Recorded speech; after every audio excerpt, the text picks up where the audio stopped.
দিনাজপুরের বীরগঞ্জ উপজেলার স্বনামধন্য শিক্ষা প্রতিষ্ঠান ঝাড়বাড়ি দ্বিমুখী উচ্চ বিদ্যালয়ের প্রাক্তন শিক্ষার্থীদের আয়োজনে অনুষ্ঠিত হয়েছে ইফতার মাহফিল ও পুনর্মিলনী ২০২৬। আজ ঝাড়বাড়ি দ্বিমুখী উচ্চ বিদ্যালয়ের প্রাক্তন ছাত্রদের এই মহতী আয়োজনে উপস্থিত ছিলেন সরকারি, বেসরকারি ও বিভিন্ন শ্রেণী পেশার সাবেক শিক্ষার্থীরা। ইফতার মাহফিলে প্রাক্তন শিক্ষার্থীদের স্বতঃস্ফূর্ত অংশগ্রহণে উপস্থিত ছিলেন প্রায় ৩ শতাধিক সাবেক ছাত্র।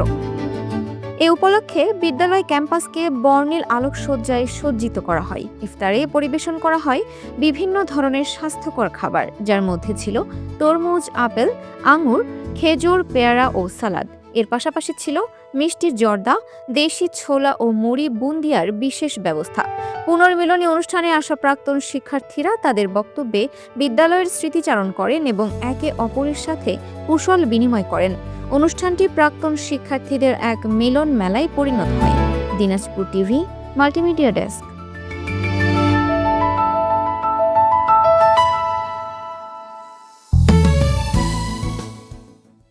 দিনাজপুর টিভি মানুষের জীবনের কথা বলে।